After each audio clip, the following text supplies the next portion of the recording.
Yes, villagers, I'm in the New York City area. In the New York City area, we have the Black Lives Matter protests. We have police sentiment going down. However, we have crime now going up. We have shootings going up in the black neighborhoods. We're going to outline 4 things that you can do with your friends to improve the way that we treat each other.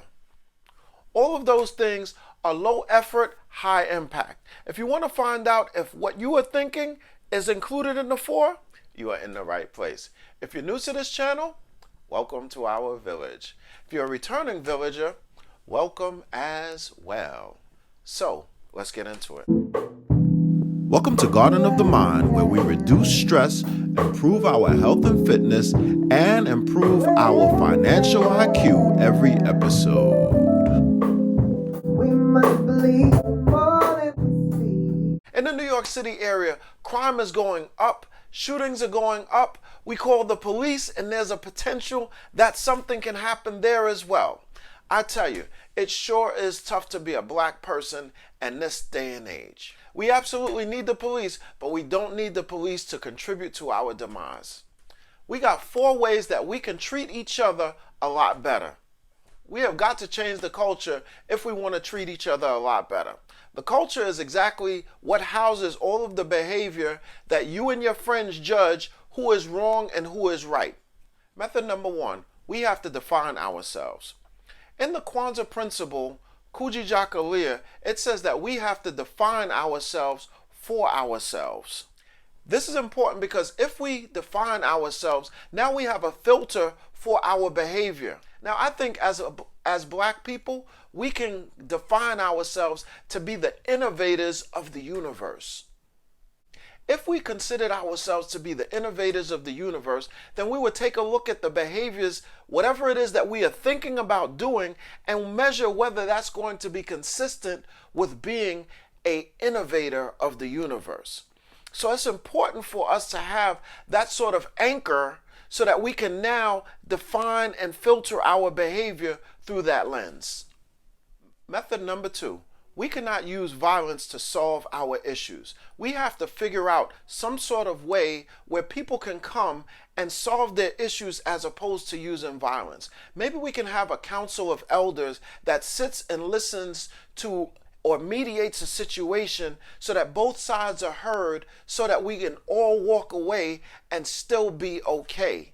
It's okay for us to disagree. However, violence is not the answer. So for us to use violence against each other, we're only hurting ourselves, and it's something that we absolutely need to do something about. Method number 3, we have to use words wisely. If this is not your first time watching this video, you know that at the end I always say words have power. Well, words have so much power over us. A wise person said, it's not what people call you, it's what you answer to. However, at this time, we are not only calling each other names, we are also answering to those very names. So we are having a double impact in terms of negativity over ourselves. One of the things that I hear is I hear people referring to themselves as kings and queens. I think that is excellent because to yourself, you should be royalty, and you should carry yourself in a way that royalty does. And by you carrying yourself in terms of that royalty, that will also in turn have other people look upon you with the same respect of that royalty. We have also got to greet each other and greet each other with joy and not with contempt and resentment or suspicion. In church, they say, the Jesus in me loves the Jesus in you. So we have to see the humanity in each person in order for us to now treat each other as humane as possible. So if you see a God in me, then you'll begin to treat me with a certain amount of reverence. If I see the God in you, then I'll treat you also with a certain amount of reverence. If we are all treating each other with reverence and respect, that is absolutely the goal. Method number 4, mentor a young person. At this point, there are so many young people who have pent-up energy inside of them, and they don't exactly know the vehicles in which to let these There are so many young people who have pent up energy inside of themselves and don't know exactly what vehicle or medium to channel this energy through.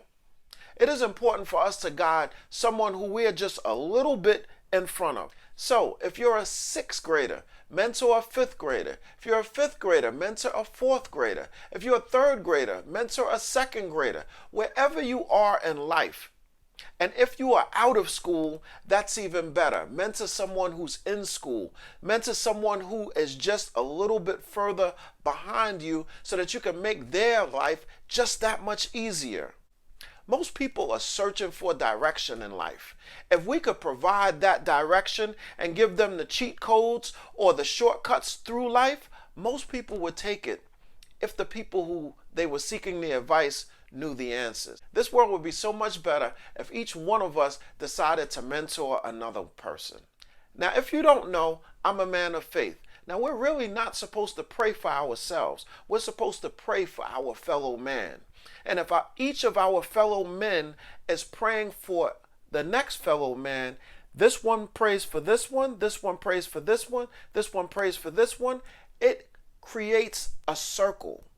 And through that circle, each one of us are praying for each other, and we are all covering each other. That's similar to what it is that I'm talking about in terms of mentoring. If each one of us decided to mentor somebody else, then each person would be covered in terms of figuring out exactly which way they should go through life and doing that a lot better. Now, if they decide not to listen, your job is done. Your job is to give the information, not to make sure that people take it. Now, this discussion had me thinking long and hard because I know that we did not arrive at this point in life on our own.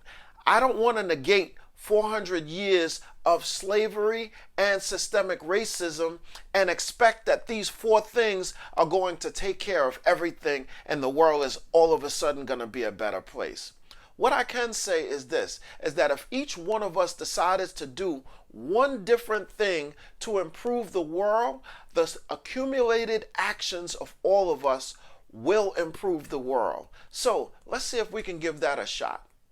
If you like this video, please give it the thumbs up. If you like this channel, please subscribe. If you want to know when I post, which is Monday, Wednesday, and Fridays, please click on that notification bell so you'll be the first one to know exactly what it is that we said here.